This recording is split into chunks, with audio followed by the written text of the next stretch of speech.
Olá, estamos no 7º CREA Debate, um programa que se propõe a discutir políticas públicas com um viés sobre a engenharia e agronomia.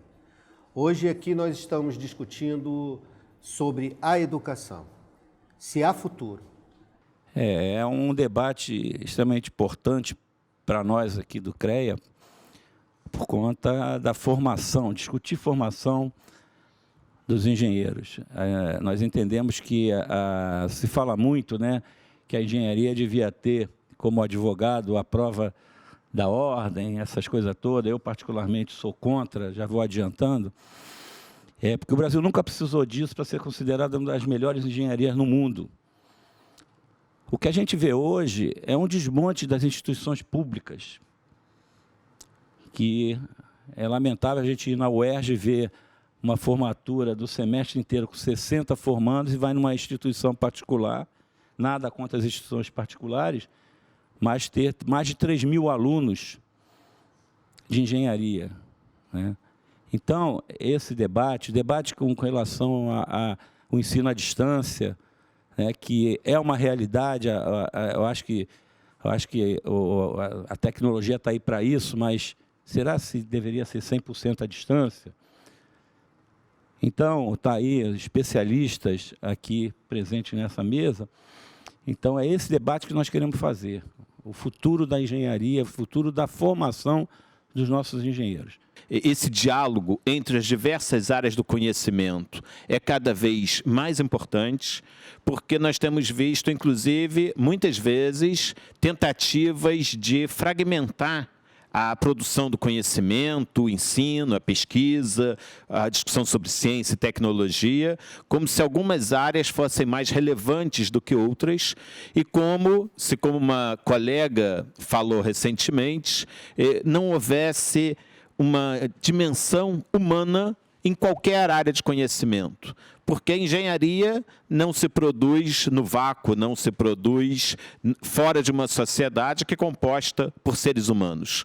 Então, acho que pensar o futuro da educação e pensar a questão da engenharia nesse debate do futuro da educação passa fundamentalmente também por uma discussão de um aprofundamento dessa relação humana na produção do conhecimento, na discussão de a quem interessa esse conhecimento, o conhecimento produzido pelas áreas exatas, pela engenharia, serve para que projeto de sociedade, e em tudo isso a área da antropologia, a área das ciências humanas tem o que discutir. Todas as ciências são humanas.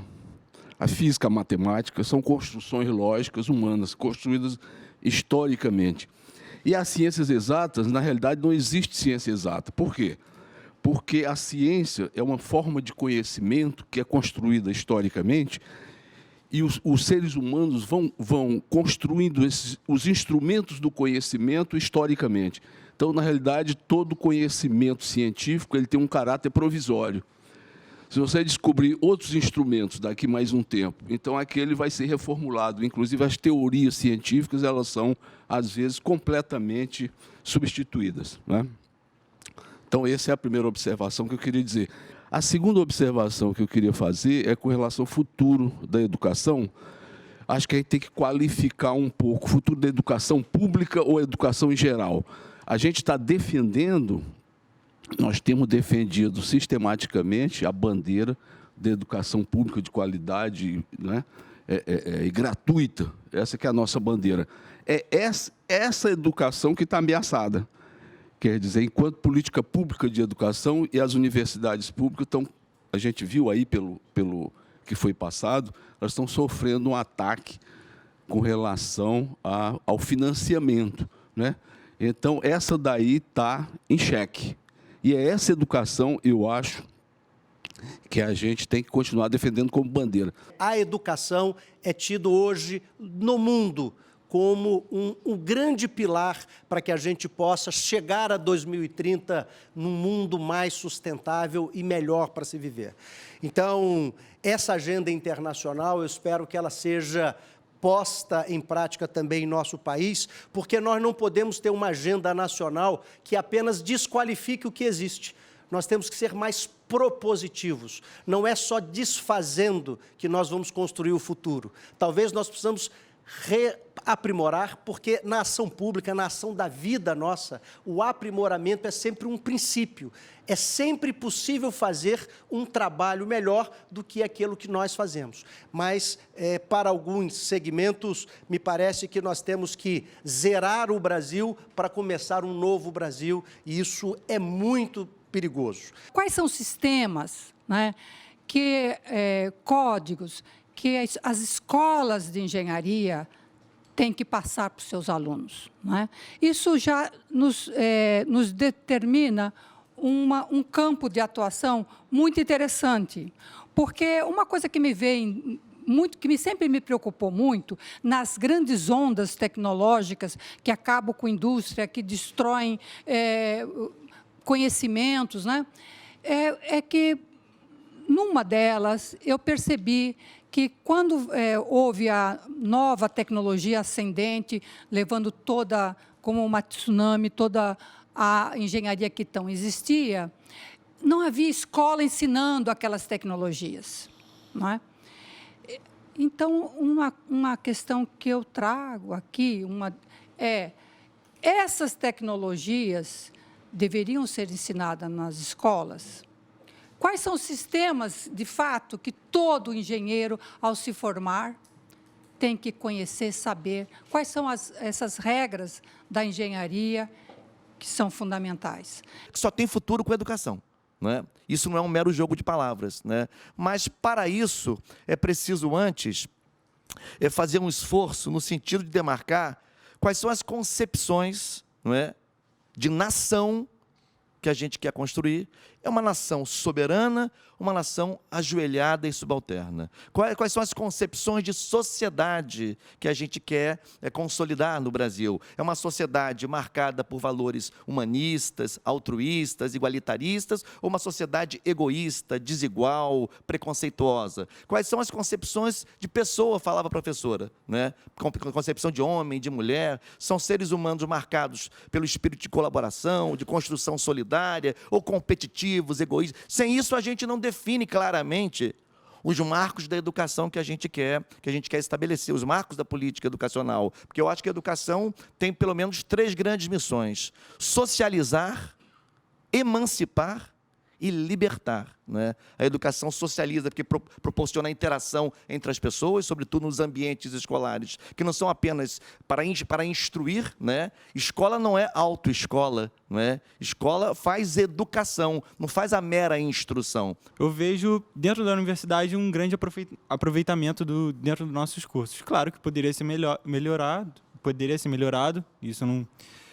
isso é claro, mas eu tive uma experiência muito importante dentro desse semestre, que pude participar de uma competição internacional, dentro que a gente foi premiado em primeiro lugar, isso numa universidade pública. E isso não é exclusivo disso, isso não é raro. Podemos ver aí, durante o decorrer dos anos, várias equipes, vários times, várias universidades participando de prêmios internacionais e ganhando, tendo representatividade no mundo. Eu competi junto com outras 5 equipes, entre elas só a gente que era da América do Sul, então equipes da Europa, equipes dos Estados Unidos, e a gente saiu em primeiro lugar tendo uma grande vantagem. Isso foi declarado pelos professores das universidades de fora. Isso demonstra que a nossa educação é muito boa, é de qualidade, só precisa de mais investimentos, né? O objetivo, né, da gente estar aqui é dar uma visão talvez mais de dentro da universidade, o que a gente passa, o que a gente vê no nosso dia a dia. Não necessariamente a gente olhar pelo alto de toda a esfera, né? E a nossa visão é que, às vezes, a gente se foca tanto em investir em educação, em criar tantos programas, mas esse dinheiro que está sendo investido em educação não é gerenciado de forma tão interessante. Por exemplo, uma coisa que eu vejo dentro da universidade é que a gente tem muita aula, a gente só pensa em ter aula e não tem um processo de incentivo à inovação, por exemplo, na nossa área de engenharia. Para vocês terem noção, na verdade, esse evento que foi sediado foi uma universidade dos Estados Unidos que promoveu isso. Então, é diferente a gente pensar que só dar aula, criar mais tempo para as escolas, criar mais matérias, vai resolver algum problema da educação. Muito importante a gente pensar na parte de inovação, em como a gente pode incentivar, né, criar um incentivo na pessoa, no estudante, a querer continuar naquela profissão. O que justifica o forte ataque à educação? E aí, coloquei aqui 3 pontos. O primeiro é a geopolítica. O segundo é a mercantilização. E, por último, se é a falta de política. A gente precisa colocar para a sociedade os problemas que o país vive. Foi colocado aqui pelo Valdec uma questão sobre a nação. Eu acho que o futuro da nação depende do futuro da educação. Que sem educação não tem jeito. É só ver quantos engenheiros se formam na China. Sabe? Mas o Ministério da China é praticamente todos engenheiros. E não é pela defesa só da engenharia, mas nós temos que reconhecer que a engenharia, a área tecnológica como um todo, aí não é só a engenharia, é o químico, é o físico, é o arquiteto, são os técnicos de nível médio. Esse grupo tecnológico ele é responsável por mais de 80% do PIB desse país. Mais de 80% do PIB desse país. E é isso, a gente depende da engenharia. Se a engenharia vai mal, como nós temos hoje mais de 150 mil engenheiros fora do mercado, é porque o país está mal. Eu penso que é devido à capacidade das escolas, né, levarem os alunos, se motivarem a terem um pensamento crítico, não é? E um pensamento que o coloca como sujeito, como protagonista da sua própria vida, o solucionador dos seus próprios problemas, não é? E isso incomoda muito a quem não quer que o povo, a sociedade, determine seus próprios caminhos, não é? Tanto assim que a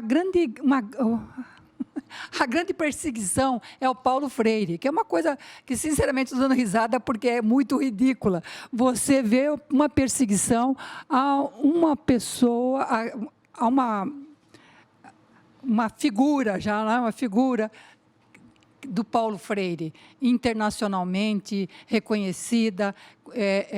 Então, por quê?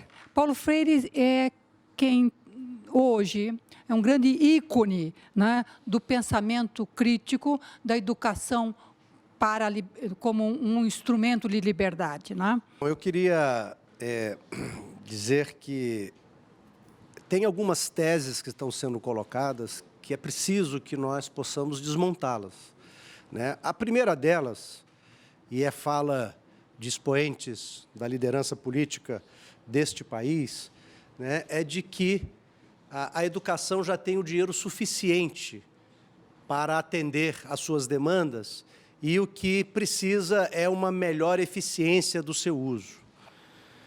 Primeiro que isso é uma verdade, isso não é uma verdade, ou poderia dizer uma verdade parcial, porque o bom uso do recurso público sempre tem que ser uma meta e sempre é possível fazê-lo melhor. Mas não é verdade que nós já temos dinheiro suficiente. E essa tese, ela é lastreada num relatório da OCDE, que talvez tenha sido lido só uma parte dele. Porque diz, inclusive eu tenho aqui na reportagem de um jornal de circulação nacional, que diz assim: o percentual do PIB brasileiro dedicado à educação é maior do que os países desenvolvidos. Compara isso com a Alemanha, o Brasil está em 5,5%, a Alemanha está em 4,4%, mais ou menos, e você compara com outros.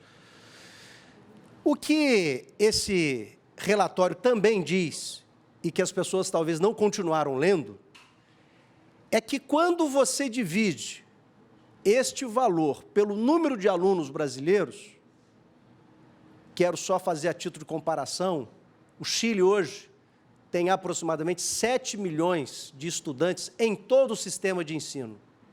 No Brasil, só no ensino superior, são 8 milhões, e na educação básica são 47 milhões. Então, o PIB é um dos indicadores mais traiçoeiros, porque ele não mostra, por exemplo, o contraste da sociedade, a concentração de renda e uma série de outras mazelas que nós temos, e ele só mostra um valor total da produção de riquezas. E quando você divide o PIB aplicado ao país por estudante, a média da OCDE é 9,4 mil dólares por estudante. O da Alemanha, que em tese aplica menos do PIB, vai para mais de 10 mil, e o Brasil vai para 3,9 mil dólares. Portanto, é 40% do valor médio da OCDE. A questão central da pergunta que está sendo feita, aí voltando para o tema principal, a questão do ataque, eu acho que tem várias causas, mas eu acho que existe principalmente uma oposição à questão do pensamento crítico. E aí o pensamento crítico, não o pensamento crítico em abstrato, vamos dizer, qualquer pensamento crítico, mas o próprio pensamento científico. A ciência é um pensamento crítico, por excelência. Talvez a única profissão, aí eu posso cometer o erro de me enganar, talvez a única profissão em que o indivíduo viva constantemente reconhecendo seus erros é o cientista. Quer dizer, o político é tradicionalmente o que vive encobrindo seus erros. Mas o cientista, a ciência só sobrevive na medida em que ela reconhece os seus erros e vai reconstruindo ou construindo o conhecimento dessa forma. Eu queria lembrar o seguinte, o governo Bolsonaro é uma espécie de consórcio, não é? Constituído por 3 ou 4 forças mais proeminentes. Você tem, por um lado, assim, fundamentalistas de diferentes matizes, não é? Que se misturam com terraplanistas, com figuras até aparentemente racionais. Você tem de todo tipo. O próprio clã Bolsonaro, que é uma coisa impressionante, a ministra, né, Damares, tudo isso sob a égide desse guru, que é um astrólogo, né? É um astrólogo, é um suposto filósofo, mas é um astrólogo de profissão. Enfim, então, esse é um ponto. Você tem, por outro lado, as Forças Armadas, notadamente o Exército. Não é? Você tem ainda setores do sistema de justiça, né? Exatamente os setores que estão em putrefação no sistema de justiça, estão representados no governo Bolsonaro. E economistas ultra-neoliberais. Né? Esse quadripé não esgota, mas assim estrutura em boa medida o núcleo confuso, né, desorganizado, desbussolado do governo Bolsonaro. Antes de enfatizar que eu concordo com o que foi falado, eu só queria deslocar um pouco o eixo para pensar esse ataque à educação numa outra matriz, de pensar como esse ataque à educação só é possível quando a gente entende que ele se conecta a um ataque mais profundo ao conhecimento. Porque a gente vê, e eu compartilho todas as críticas que têm sido feitas a esse governo, do seu ataque direto ao ensino, às universidades, à questão da ciência e tecnologia, mas eu recentemente assisti uma peça lá em Niterói sobre textos de Machado de Assis e Arthur Azevedo. Foi uma peça maravilhosa, e aí com textos muito atuais. E um dos textos que eu lembro de Machado de Assis é A Teoria do Medalhão. Não sei se vocês já leram, recomendo, porque ele fala muito sobre a desqualificação do conhecimento. O texto é a fala de um senhor ao seu filho e que orienta de como deve ser o comportamento dele na faculdade. E é completamente deslocado da ideia de conhecimento, de produção de conhecimento, e sim de como ele deve ter um lustro, ter uma postura, uma pose que possa fazer com que ele seja entendido como um medalhão, no sentido que a gente atribui jocosamente a esse termo. E aí eu fico pensando, como que ele se traduz, como que essa teoria do medalhão se traduz numa generalização na sociedade, que torna possível a esse governo fazer esses ataques. Como a ideia do conhecimento, da teoria, são disseminadas como algo irrelevante. Infelizmente, esse programa não é possível, né, ter 3, 4, 5 horas, senão aqui teria, né, conversa para todo esse tempo. Mas tenho absoluta convicção que foi um programa de altíssimo nível, com professores, professora, aqui com cabedal de conhecimento vastíssimo e até diferenciado, isso que foi importante nesse programa. Tenho absoluta certeza que servirá para outros debates e para estudos, né, futuros daqueles que procurarem esse vídeo no site do CREA. Debate com altíssimo nível, como você falou. É importante salientar que realmente a educação está em risco, mas pela minha experiência que eu estou vivendo na universidade, o Felipe também pode mencionar isso, ela está se caminhando para um lado positivo. A gente está se comparando à Europa, aos Estados Unidos, que estão em níveis altíssimos, com altíssimos investimentos.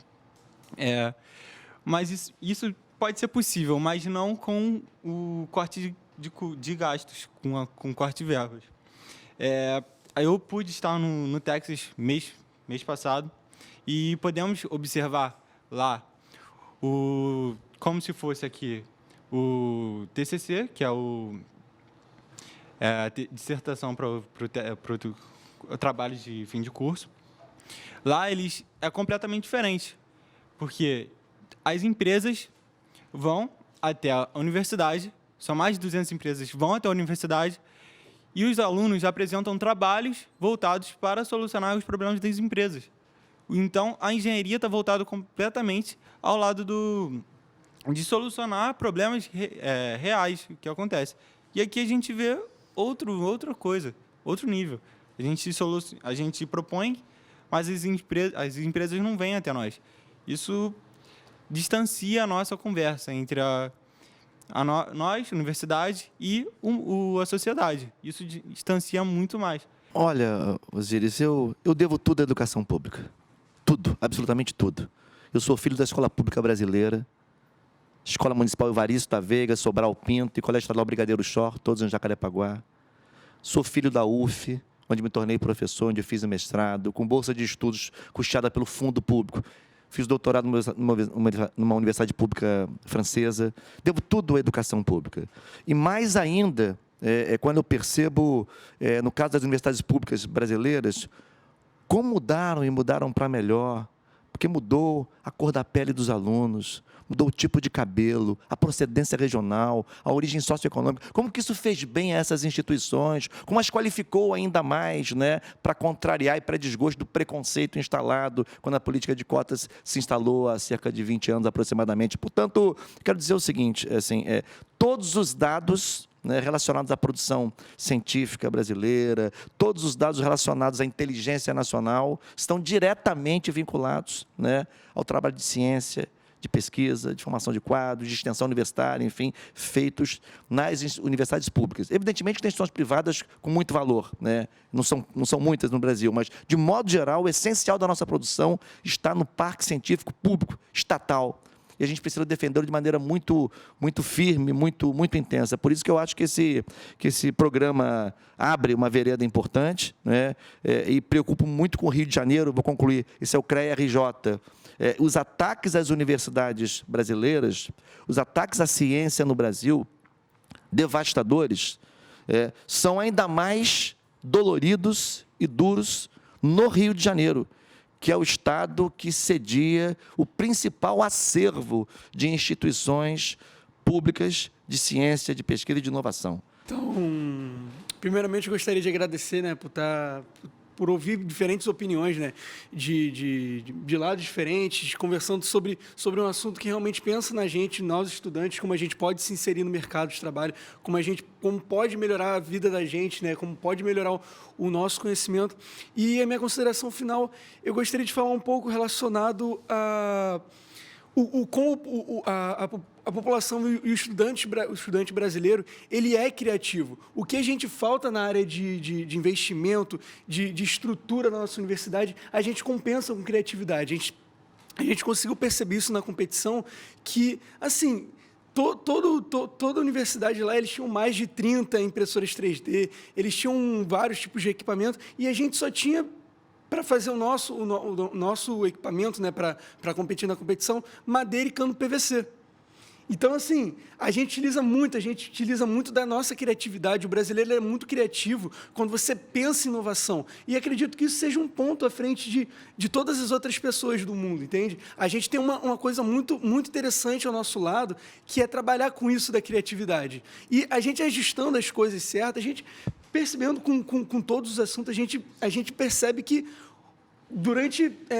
devido a essa diferença, né, de idade das universidades, o Brasil não está tão atrás. O Brasil tem chance de competir nisso. E, assim, não é só o objetivo do estudante correr atrás. Não é o nosso objetivo da gente sozinho ganhar uma competição. A gente ganhou uma competição, mas teve, obviamente, toda uma carga dos nossos professores, dos nossos orientadores, que influenciaram a gente para isso. Então, o objetivo da universidade não é só você criar conhecimento, na minha opinião, é você incentivar a pessoa a gostar, a realmente fazer o que ela gosta, ela realmente se identificar no mundo que ela trabalha, porque isso é uma das formas de você conseguir realmente, assim, mudar o mundo ao seu redor, não necessariamente só fazer uma universidade para você dizer, eu tenho um diploma, mas sim criar um objetivo de vida para você.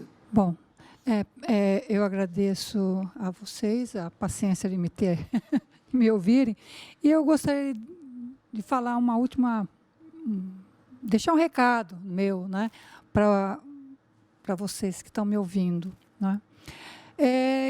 Quando o fio condutor de nosso debate, o que justifica o forte ataque à educação, né, a palavra justifica na área de educação, não é? Nas escolas, significa o que é relevante. O que é relevante a ponto de nos atacarem como estão nos atacando, né? Eu